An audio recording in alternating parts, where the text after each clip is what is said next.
Jangan lupa like, komen, dan subscribe channel YouTube TVRI Bengkulu dan nyalakan lonceng notifikasinya. Oke pemirsa, kita lanjutkan lagi obrolan kita pagi ini bersama dengan Mbak Ayu selaku marketing konsultan. Mbak Ayu, aku Anas mewakili kaum milenial di luar sana gitu kan yang ingin memilih rumah tadi. Tadi beberapa pertimbangan tadi, faktor air, faktor listrik, dan akses juga kayak gitu. Nah, selain dari 3 faktor tadi, mungkin nih kalau kami mau ngambil rumah gitu ya, dengan ya mungkin milenial sekarang kan belum punya uang yang terlalu besar gitu ya. Gitu. Gimana nih cara kami agar bisa mendapatkan hunian yang layak dan kami mampu nih sebagai kaum milenial? Oke. Sebenarnya kalau sekarang itu kan ya itu tadi, rumah kan terbagi menjadi 2. Kalau misalkan range gajinya masih di bawah 6 juta, itu lebih bagus ya beli rumah subsidi. Ya. Karena ini kan kalau perbankan itu kan, kalau rumah subsidi kan dia kan lebih terjangkau per bulan, cicilan per bulannya kan lebih kecil gitu ya. Tapi kekurangan dari rumah subsidi adalah emang bangunannya nggak terlalu bagus. Ya, subsidi lah ya, standar subsidi standar lah ya. Standarnya apa, tipe berapa dan ukuran berapa biasa? Kalau subsidi satu tipe ya? 36 gitu. Tapi kalau rumah subsidi itu dia emang dari tiangnya dia besinya kecil, terus nggak pakai cakar ayam gitu kan, terus dindingnya ya bahan-bahannya mungkin lebih banyak pasir dibanding semen gitu. Oh itu ya kekurangannya ya. Tapi ya mau tak mau ya, kalau gaji kita di bawah 6 juta ya harus dipertimbangkan lagi daripada cicilan yang gede ya. Benar. Kayak gitu ya. Kalau gaji masih di bawah 6 juta dan udah menikah, satu penghasilan aja tuh, misalkan suami istri yang bekerja hanya suami gitu kan, istri nggak bekerja, kalau aku lebih merekomendasikan untuk membeli rumah subsidi. Jadi sisa uang dari gajinya tadi, dari pembayaran rumah subsidi, cicilan angsuran rumah subsidi tadi, itu bisa di saving. Jadi bisa di saving, berapa tahun kemudian bisa direnovasi. Itu strateginya ya, gitu ya. Oke.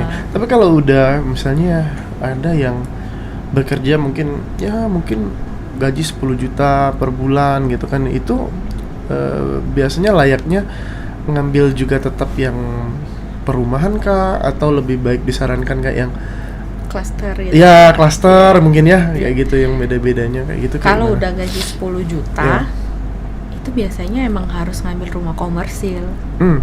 Tapi rumah komersil itu memang se-worth it itu.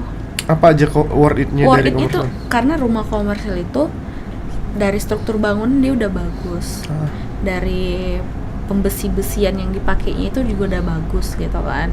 Terus dari kekuatan bangunannya itu udah jauh 2 kali lipat dari rumah subsidi. Gitu.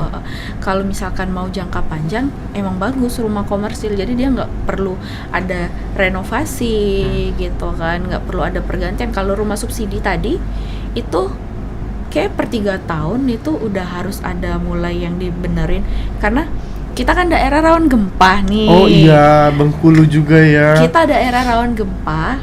Kadang-kadang kalau kita lihat di beberapa rumah subsidi yang umur rumah subsidinya udah 3 tahun, itu sering nggak masnya ngeliat dindingnya udah ada yang retak gitu kan. Kadang belum sampai 3 tahun sih, masih setahun 2 tahun udah retak, udah ngelotok gitu kan. Karena itu kalau komersil enggak biasanya. Lebih kokoh lah ya secara bangunan dan ininya. Sama bahan-bahan yang digunain itu bahan-bahan istilahnya udah bahan premium gitu. Wow, biasanya berarti klien tuh rata-rata yang mengunjungi Mbak lah ya, gitu Mbak Ayu sendiri, berarti fokusnya itu mungkin ke perumahan yang mereka mau ambil ya? Iya. Gitu. Tapi ada nggak Mbak yang datang tuh ketika kayak yang Mbak, aku mau tanya dong, ada mungkin rumah dijual di tengah kota dengan harga segini atau misalnya kayak gini? Itu ya, rumah di luar, yang udah di luar perumahan ya? Di luar perumahan gitu ya, rumah kayak rumah biasa gitu kan, rumah warga biasa gitu. Banyak juga. Banyak juga. Jadi biasanya kalau ada yang kayak gitu tuh, pertama kita cek dulu nih di websitenya BPN, itu kan bisa dicek tuh Iya. untuk sertifikatnya terdaftar atau enggak, dalam sengketa atau enggak gitu kan. Oh, iya. Terus luasan tanahnya sama enggak gitu kan. Karena ada beberapa nih aku pernah nemuin Apa tuh? rumahnya kok tanahnya gede banget gitu kan. Heeh. Terus sempat aku tanya, Bu ini tanahnya memang segede ini?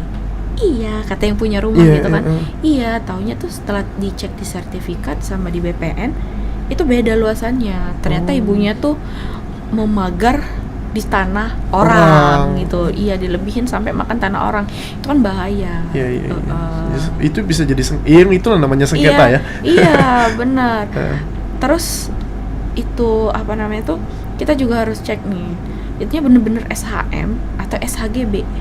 Oh, SHM tuh Kalau SHM itu surat hak milik. hak milik ya. Itu bener-bener ini kan. Iya. Kalau SHGB dia cuman hak guna bangunan.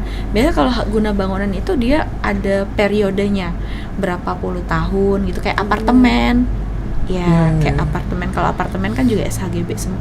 Jadi mereka per 20 tahun gitu memiliki tanah dan bangunan ini. Setelah itu dihancurin, diiniin gitu. Iya. Iya. Kalau apartemen kayaknya di kota-kota besar ya yang Iya, bisa jadi option juga. Iya. Kalau kita di Bengkulu kayaknya memang fokusnya mungkin ya di perumahan Iya. ya. Tapi ada Apa tuh? beberapa kayak selama aku di Bengkulu ini Bengkulu. aku udah ngeliat juga ada beberapa perumahan yang masih SHGB. Hak guna bangunan ya. Iya. Gitu. Oke. Nah, kalau ditanya kaum milenial tuh pasti dituntut pressure-nya tinggi ya. Makanya banyak yang apa? Overthinking gitu kan. Entah itu masalah rumah, pencapaian dan lain sebagainya.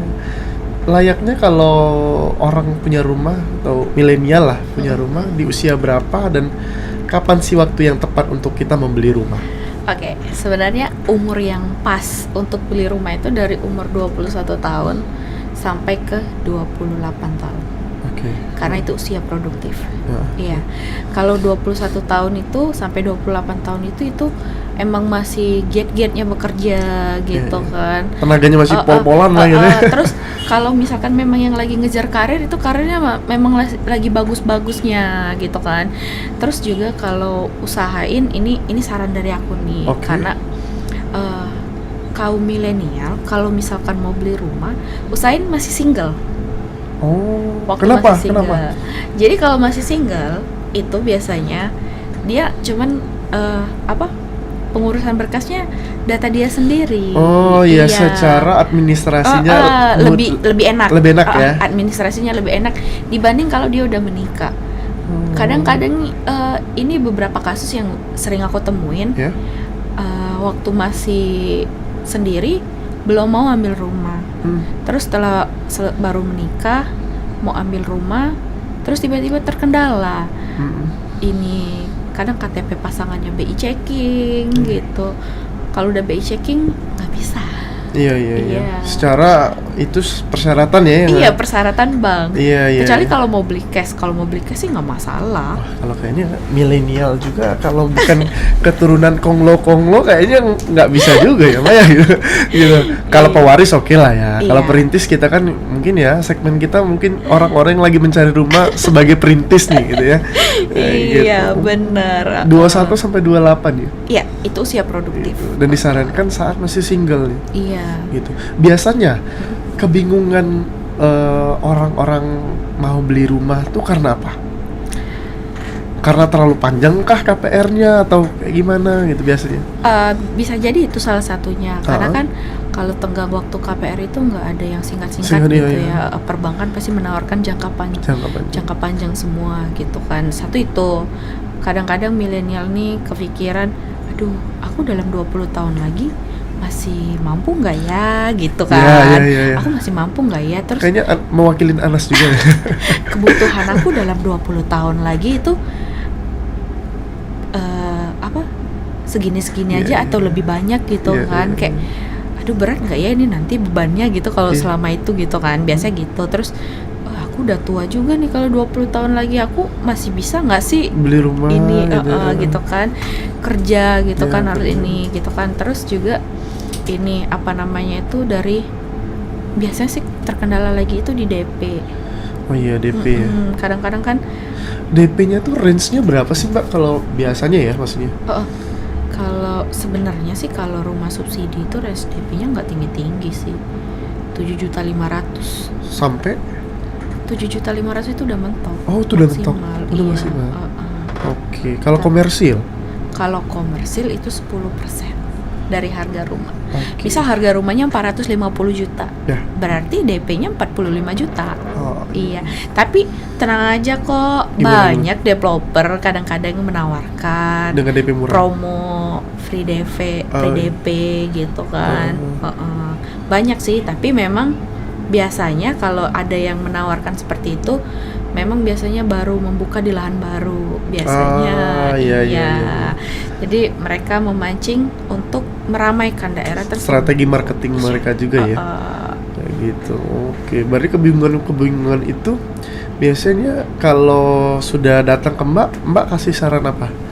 Kalau Gitu. aku lebih kasih saran Mungkin yang mikirnya 20 tahun lagi ya, Mbak. Aku belum tahu loh, Mbak. Gitu. kalau tenggang waktu untuk gitu sih aku itu nggak bisa. Karena kan ya memang itu udah ketentuan Kewajiban dari ya? bank ya. Itu kan kalau lewat perbankan ya memang segitu. Biar aku tawarin dulu nih, kamu niatnya mau ambil yang subsidi atau yang komersil. Kalau subsidi itu paling cepat itu 10 tahun. Paling cepat 10 tahun. Memang ini jangka waktu cicilannya itu agak lumayan panjang-panjang, tapi better dengan apa yang kamu dapat. Angka cicilannya memang rendah gitu kan. Tapi kalau untuk komersil bisa 5 tahun. Bisa 5 tahun. Tapi memang range gaji kamu harus lebih tinggi. Iya. Setidaknya ya menutupi lah ya kebutuhannya apa, perkreditannya apa mungkin ya kayak gitu. Tapi sebenarnya kalau rata-rata yang ketemu aku sih bukan mempermasalahkan ini jumlah waktu kreditnya, lebih ke masalah daerahnya gitu. Pengen tahu ya. Kadang bagaimana? ada nih daerah yang lokasinya rawa kemarin gitu kan. Jadi ditimbun, dibangun perumahan, itu biasanya brand image-nya tuh, oh nggak mau nih aku daerah timbunan gitu kan. Sebenarnya daerah timbunan itu nggak apa-apa kalau developernya menimbun dengan benar. Iya. Kalau developernya benar-benar nimbunnya dengan benar, dengan tanah bersih gitu ya. Maksudnya dalam artian tanah bersih itu nggak disertain ranting-ranting gitu kan, kok pohon-pohon, kayu-kayu gitu kan. Pure tanah. Terus waktu nimbunnya nggak cepat. Waktu nimbunnya tuh lumayan lama. Jadi tanahnya bener-bener udah nyatu ya. Gitu. Udah padat kan. Tanahnya bener-bener udah padat, itu udah bagus. Nggak apa-apa, nggak jadi masalah. Ditahan dulu mungkin ceritanya. Masih banyak pertanyaan-pertanyaan sebenarnya. Nanti kita akan lanjutkan ke segmen berikutnya. Untuk para pemirsa jangan kemana-mana, tetap di Opini Obrolan Pagi ini.